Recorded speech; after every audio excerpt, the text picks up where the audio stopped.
para nós de grandes desafios, né? Nós percebemos com o movimento do mercado essa semana, commodities como minério e petróleo em queda vertiginosa, um problema que assolará aos municípios entes federados que dependem de royalties dessas commodities. Nós dependemos aqui de royalties ou de compensação por área alagada, que está muito no valor da energia, e aí nós temos algumas brigas por fazer da forma como o Ministério de Minas e Energia tem interpretado isso, esses percentuais, e como eles devem ser aplicados, se eles estão dentro da realidade ou não, e nós temos aí uma reforma tributária pela frente. Todos os dados que nos chegam dá conta de que a reforma tributária ela pode ser desastrosa para os municípios com sede de usinas ou que possuem áreas alagadas. Porque é simples, ele inverte o polo da arrecadação. Toda a arrecadação ela passará a ser no consumo e não na produção, na geração. E nossos municípios com sede de usina, toda a geração de impostos está lá na sua sede. Então você imagine um município como Foz do Iguaçu, lá no meu estado, sem o ICMS da usina de Itaipu. Imagina os municípios lindeiros ao lado de Itaipu ou qualquer outro alagado nesse país sem a compensação, os royalties por área alagada. Esses municípios não conseguirão sobreviver porque não estão acostumados sem esses recursos e não terão o território para dele advir novos recursos. Então nós temos aí pela frente grandes desafios e só se constrói uma solução com uma boa articulação política. Eu queria aqui dizer que a MUSO tem feito uma articulação constante pelo Congresso, que é a reforma tributária. A outra é o novo Código Brasileiro de Energia Elétrica. Duas matérias que nos atingem diretamente e que, se nós não nos mobilizarmos, se não tomarmos as devidas precauções e se não articularmos com eficiência, nós poderemos ter as finanças dos nossos municípios comprometidas no futuro muito próximo. E a importância de vocês estarem aqui hoje e estarem presentes novamente quando as convocações forem feitas se faz latente. Porque agora é o momento da discussão dessas matérias no Congresso. Mudar depois que elas se converteram em lei é moroso, é difícil e muitas vezes acabamos não conseguindo fazer as alterações que minimizem os impactos que nos assolam. Por isso, nós fazemos um clamor aqui a todos os prefeitos e prefeitas que intercedam junto aos seus vizinhos, municípios que também são sedes de usinas ou alagados, para que participem ativamente das mobilizações que a MUSO promove.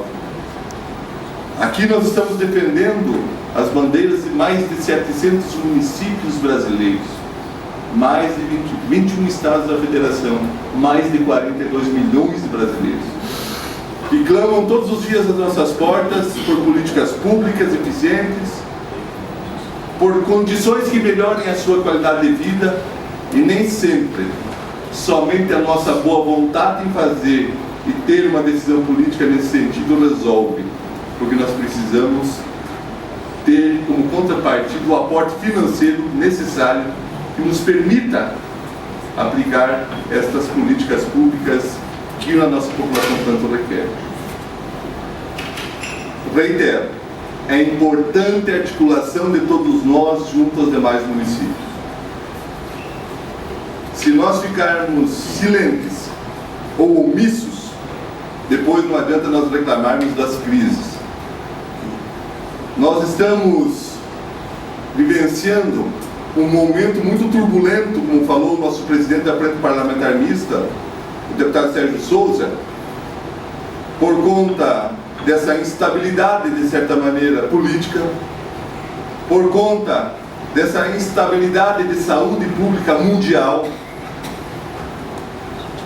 e principalmente pela instabilidade dos produtos da exploração mineral, como tem sido a queda vertiginosa do petróleo.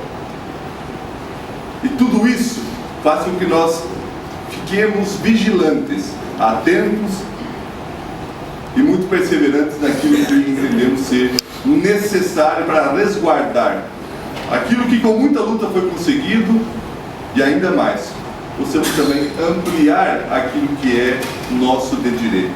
Porque na reforma tributária tem dois tributos, duas fontes de receitas, melhor dizendo, que nos afetam sobremaneira. Um, diretamente, seria com relação à CEFUR.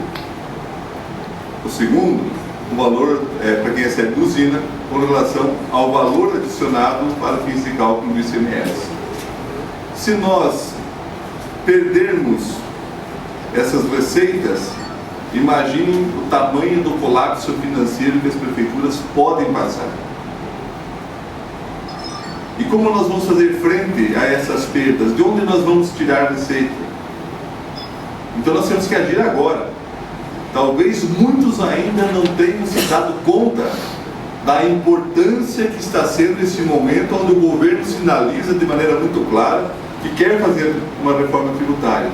E todos nós que aqui estamos queremos que seja feito, mas de maneira que não prejudique ninguém, de maneira que simplifique de fato o sistema tributário brasileiro, que o torne eficiente. Porque hoje a proposta que mais caminha, que é a PEC 45, basicamente ela faz com que nós tenhamos, parece dar a entender, a sintetização apenas de 5 impostos de um, e parece que aquilo é reforma tributária, tirando o filé mignon de estados e municípios. Qual que é o tributo que mais cresce a nível de município? É o ISS.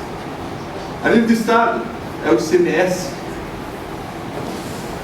E a União está querendo se apoderar desses dois tributos, criando um único tributo, envolvendo 5 tributos. A nossa legislação sobre a produção de energia é toda ela muito antiga, muito confusa e muito baseada em resoluções, o que não dá segurança jurídica para nenhum de nós, para o investidor, para o cidadão, para ninguém. Você vê, o setor que é a espinha dorsal do desenvolvimento de qualquer país, todos os países do mundo, todos os países aqui, lutam pela independência energética. Energia que funciona no país, energia que toca a indústria, que toca o comércio, as escolas, os hospitais, energia é tudo. O que todo mundo deseja, o que todos os países desejam, que é, em termos de geopolítica estratégica, é a independência energética. Ela é muito tênue. Então, são leis antigas e ultrapassadas, num emaranhado de resoluções, de portaria ministerial, de decreto, resolução do CONAMA, resoluções da ANEEL. É um mundo de resoluções, é um emaranhado, você puxa aqui, sai de lá. É um gato, assim, né? Essa aqui é a nossa legislação do setor energético. E é preciso a gente ter clareza na legislação, porque com clareza a gente vai poder ter segurança. A gente tem que ter segurança jurídica, e segurança jurídica que nos dá são leis, não resoluções. Resolução todo dia troca. Muda o diretor da ANEEL, sem fazer crítica, um diretor, ele tem uma ideia diferente, ele muda a resolução. E aí um conjunto imenso de investimentos estratégicos de 25 anos, 30 anos, da noite para o dia, vira pó. Então isso é uma absoluta insegurança que nós não podemos conviver com ela. Daí a necessidade e a importância de termos o Código Brasileiro de Energia, baseado em leis. Essa é a grande verdade.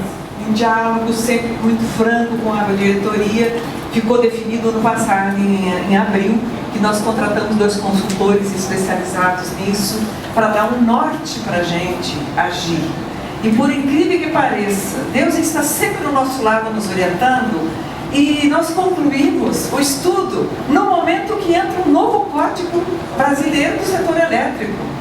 Então, diante dessa circunstância, nós estamos amparados, fundamentados, em cima de todo o estudo que foi feito para nós agirmos. O objetivo foi diagnosticar as causas de diminuição da arrecadação da compensação financeira pela utilização do recurso hídrico e propor soluções para cumprir os princípios constitucionais do direito pelo artigo 20 da Constituição.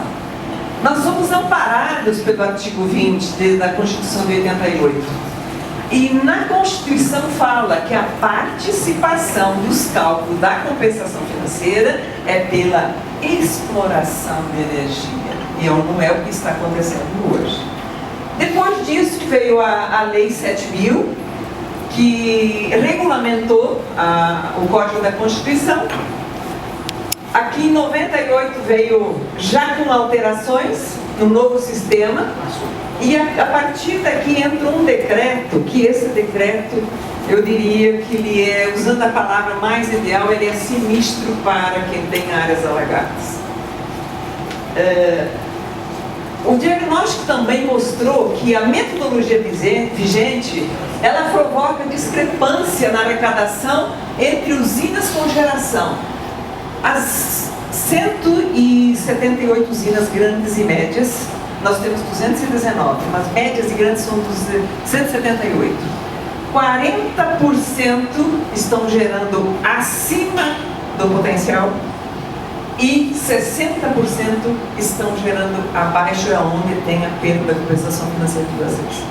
Aqui tem alguns fatores: localização, a idade da usina, operação, órgãos da ANA, da ONS, né? Mas o mais grave de tudo isso, dessa situação, é que a compensação financeira de vocês hoje está sendo gerida por uma lei ultrapassada e equivocada. Essa é o que comanda a compensação financeira de vocês hoje. A ausência de dados e informações financeiras, a ANEEL usa dados de despesas de suprimento da distribuidora da energia controlada, perdas na geração. Por quê? Se ele usa na distribuidora, gerou aqui, se perde energia até aí na distribuidora. Isso aqui não é calculado. Porque o fato tem que ser saindo do relógio da geração e não da distribuição. Então vocês acabam tendo essa perda na transmissão e não existe uma confiabilidade consistente de informações. Demais órgãos não possuem controle financeiro sobre as geradoras. A CCE só administra aquilo que eu falei, quem gera menos, quem gera mais. Esses são os dados deles. A ONS não recebe informação financeira da geração. O cálculo é de ordem e método do despacho das usinas. Controle dos reais custos de geração, a gente precisa ver isso. Impossibilidade na apuração de custo. Nós tivemos impossibilidade de apuração de custo da geração por falta de dados e informações financeiras das concessionárias de geração. Não são detidos pelos órgãos de controle e de fiscalização. Quem tem que fiscalizar? A agência reguladora, a ANEEL, tem que fiscalizar. Ela legisla e não fiscaliza. Infelizmente, nós temos com essa situação. O papel dela é fiscalizar. Aqui está perdas da arrecadação da CIFRU decorrentes dos rebatimentos que houveram. Considerações, né, entre energia gerada e energia efetiva. Então, aqui, né, está o valor total dos entes federados. Isso aqui foi o resultado, o real teria que ser esse.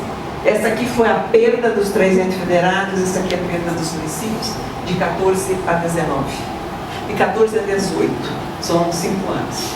Todos têm conhecimento pleno do todo o estudo que nós fizemos do uso múltiplo dos lagos para aquicultura e pesca. Então, esse aqui, a desburocratização, nós entregamos isso em julho do ano passado. O decreto já tramitou em todos os órgãos do governo. Quem está elaborando é o Ministério de Minas e de Agricultura com a Secretaria Especial de Pesca. Já passou em todos os órgãos, já tem todo o ok dele. E ele está agora na assessoria jurídica do Ministério de Minas e Energia para a última avaliação para o Presidente da República para ser sancionado o decreto de desburocratização de agricultura e pesca. Autores do relator Aguinaldo Oliveira. Todos os ensaios nossos estão na mão deles como o tamanho das perdas. O que eu registro aqui, uma situação até interessante para nós, com o conhecimento pleno que a gente tem. Afinal de contas, nós lidamos com a reforma tributária em 2003, né, prefeito? Desde 2003, há 17 anos, eu monitoro todas essas situações de vocês, então nos dá essa facilidade de interpretação rápida. Os consultores da Câmara e do relator não sabiam que mudar valor adicionado para a população, aonde se produz, aonde se gera, fica sem nada. Então hoje o presidente, ele já tem conhecimento. Eu espanto, eu também fiquei espantado. A partir do momento que eu tive 2 reuniões, né, com a nossa equipe, com os consultores, com 5, 6 consultores, nós debatemos longamente, entregamos o banco de dados em CD, entregamos o banco de dados impresso, mostramos por A mais B quem é quem na história e o crime que está sendo feito com os municípios como um todo, que é o ente federado mais fraco. Quando nós colocamos tudo isso, a situação teve um outro espanto. Aí eu comecei a citar. E sabe como é que as pessoas conseguiram entender? Fazendo quebra-cabeça, mostrando o bolo do Estado, o bolo vem para cá, não sei o que lá, fazendo desenho de percentual e mostrando para eles, entendeu? Não, porque fazia tudo no consumo. Eu falei, gente, geração de energia, todos vocês conhecem, geração de energia não tem imposto. Tem valor adicionado fiscal, que é a receita que o empresário recebe, menos as despesas, declara para a Secretaria de Fazenda do Estado. Se ele recebeu 1 milhão para gerar, gastou 300, ele vai declarar como crédito no valor adicionado na Secretaria do Estado 700 mil. Que isto vai somando no crédito de vocês, que te dá o índice que você vai participar do bolo do ICMS que existe dentro do Estado.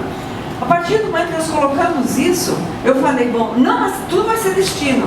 Eu falei, tudo bem, a geração não tem, a indústria não tem, ela é crédito que o município tem. A partir do momento que se chegou a esse denominador, nós já fomos convocados, presidente, para a semana que vem, fazer mais uma rodada de debate com os consultores da reforma tributária da Câmara.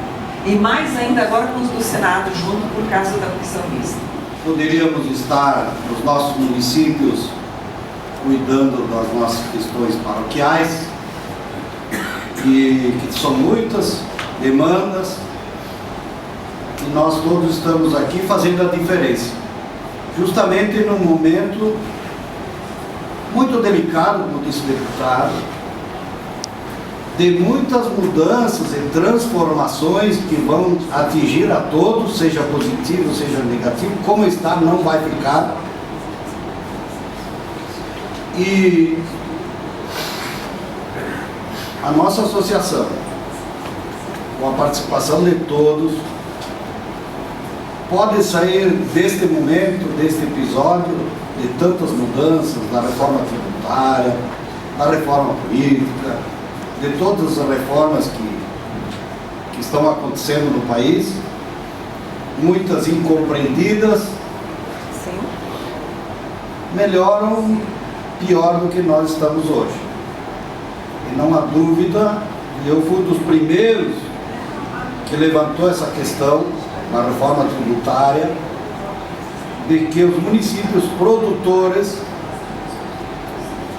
haja vista todas as propostas, eles são diretamente atingidos, o que na nossa avaliação, presidente, é incompreensível. Não só porque nós somos produtores de energia, vital para o desenvolvimento do país, está ali um grande gargalo, que é a energia. Nós somos produtores, cedemos terras, cedemos problemas ambientais, alguns para que essas usinas sejam instaladas, e acolhemos pessoas que vieram de outros lugares para que acabaram ficando nos nossos municípios, acarretando demandas sociais, e não somos vistos assim. Mas não é só a questão da produção, e ali eu acho que tem um ponto que nós podemos nos associar a demais municípios, embora não seja a maioria no país, aqueles que produzem, que incentivam a produção, seja na área de serviços, na produção primária, muitos municípios investem, seja no comércio, seja na indústria, loteamentos industriais, parques tecnológicos, serão prejudicados. E na nossa avaliação, isso trará um impacto logo em seguida, e você falou muito aqui em retração, em recessão. Se nós não dermos condições aos municípios que investem, que têm a vocação da produção, não tiver produção, não tiver riqueza, não tem consumo.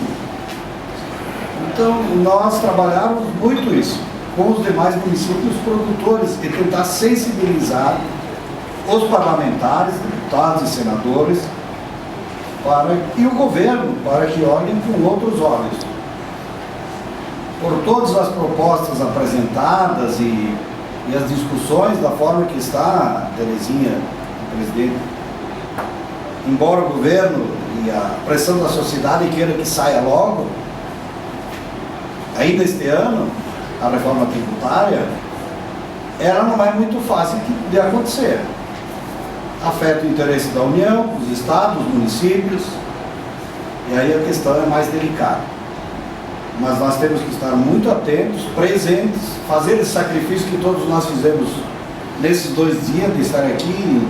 Então, o presidente me permite agradecer a todos e enaltecer mais uma vez por estarem aqui.